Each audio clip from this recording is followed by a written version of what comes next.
Ja, die Frau Weber stand auf und lief ihm entgegen. Und in dem Moment, wo wir das mitkriegten, die Frau Weber macht einen Freudenschrei und er sagte, Sie können laufen, stehen Sie, kommen Sie. Da ist er auf ihn zugegangen.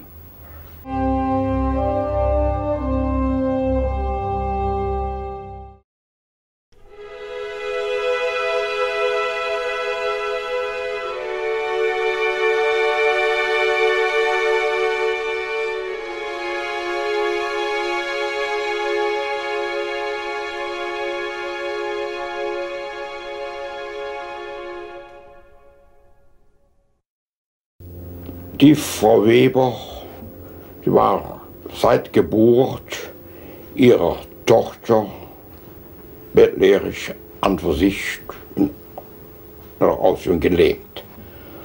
Fast 25 Jahre lang hatte die dort, war sie bettlägerig.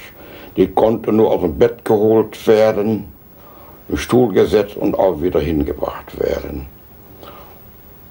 In dieser Zeit hörte man etwas im Allgemeinen von Gröning, sage das jetzt, wie es so Landessprache üblich war. Ein Wunderdoktor lebt in Herford, ein Gröning. Und die Familie Weber hatten selbst ein Fahrradgeschäft, Motorradgeschäft, wollten da auch was für ihre Mutter tun, damit es wieder besser wurde. Und da hatte mich darauf besonnen, mal Herr Gröning einzuladen.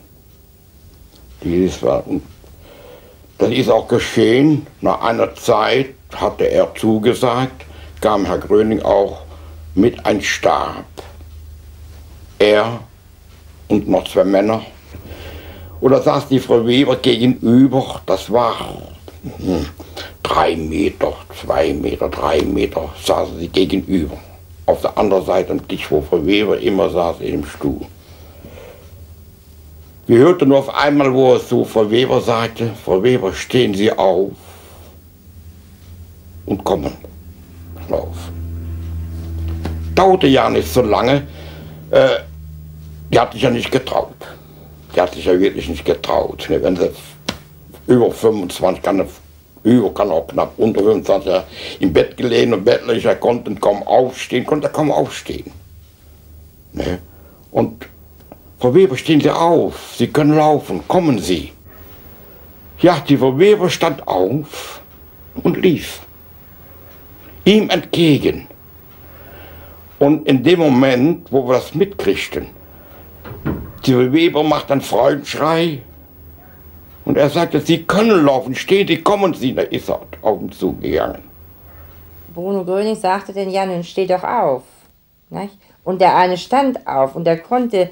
Wir hatten ihn ja vorher, hatten wir ja mit vielen gesprochen, der hatte schon, also in seinen Beinen überhaupt keine, wie sagt man dazu, die Muskeln, das waren nur noch solche Beine, ja, durch die lange Lähmung.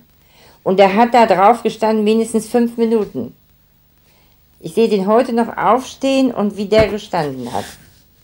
In der Stunde? In der Zeit wie Bruno Gröning, und der sagte auch, ja, nun steh doch auf, nicht? Du kannst doch. Und der stand auf.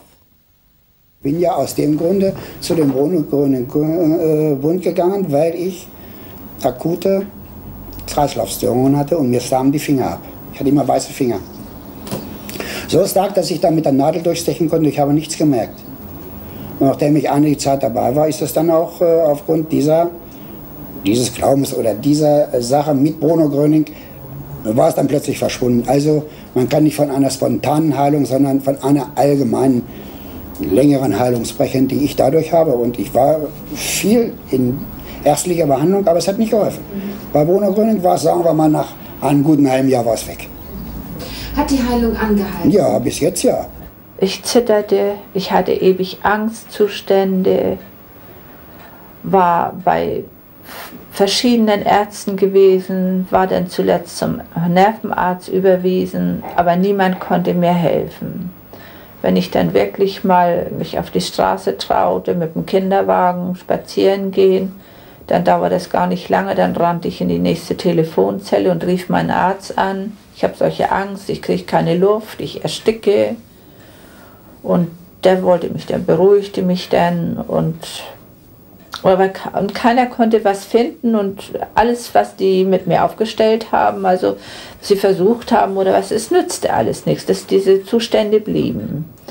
Und als dann ich dann hörte, da kommt Bruno Gröning in Ostenfeld bei Husum und der macht die Menschen gesund, da wollte ich damit dahin. Und da bin ich ja auch eine Weile, also einmal im Monat, glaube ich, hingefahren zu diesen Vorträgen. Eine Gemeinschaftsleiterin hat das da gemacht und habe mir die Vorträge angehört und konnte auch gleich diesen Strom aufnehmen, diesen Heilstrom, den sich jeder Mensch zunutze machen kann. Und habe eben überhaupt nicht gemerkt, das ist mir erst später aufgefallen, dass ich ja gesund bin. Ich habe keine Angstzustände mehr und ich habe keine Erstickungsanfälle mehr. Das ist alles weg. 1945 auf der Flucht hatten wir einen schweren Tieffliegerangriff im Wald. Und da war ein Loch mit Steine. Und da hat mich jemand reingerissen, weil ich gestanden habe. Und 2 Stunden später konnte keinen Löffelstiel mehr in den Mund kriegen. Wir hatten aber keine ärztliche Hilfe. Da hat man mich auf den Wagen geschmissen. Und so ging es weiter. Und als ich möchte sagen, 4 oder 5 Tage, ging das wieder im Mund aufzumachen, aber ich merke auf einmal, dass ich kein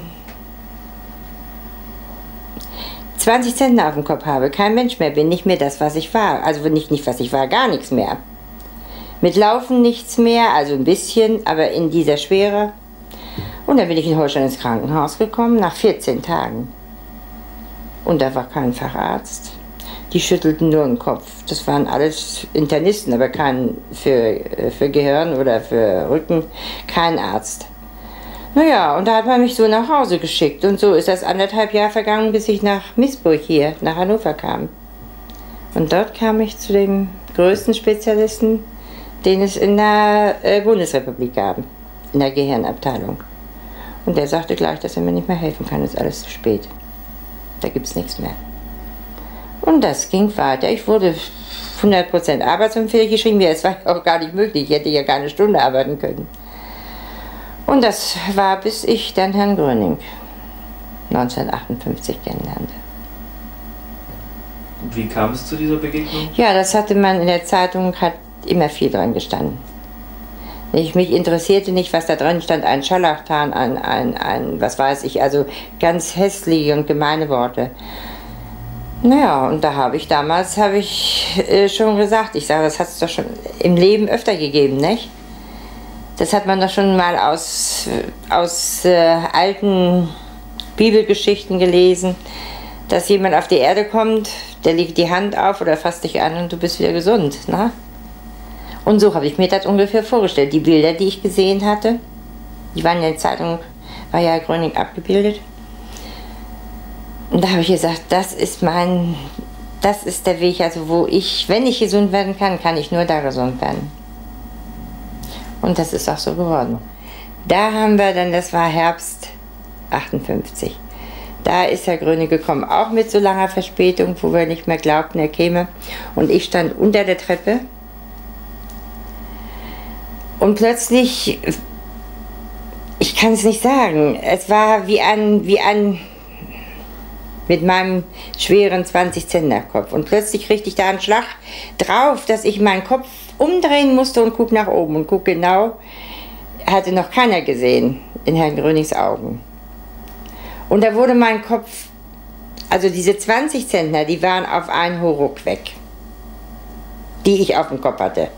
Ich hatte ja nie mehr, also das war ja diese wahnsinnige Schwere. Und eine wahnsinnige Schwere ergibt ja wohl automatisch, wenn man da so wie, als wenn ich Ihnen einen Zentner auf den Puckel lege, das hatte ich auf dem Kopf. Und automatisch sind sie dann immer, also schwindet langsam alles und dann sind sie weg. Und diese Schwere, ich konnte meinen Kopf gerade machen und vor allen Dingen, ich konnte ja keine Augen richtig aufkriegen. Die sahen ja grauenhaft aus, meine Augen gingen, ich fühlte richtig, wie die wieder normal groß wurden. Ich kann wieder, also das Leichte, also was wieder vollkommen normal wurde, leicht. Meine Mutter war eine ganz besondere Frau.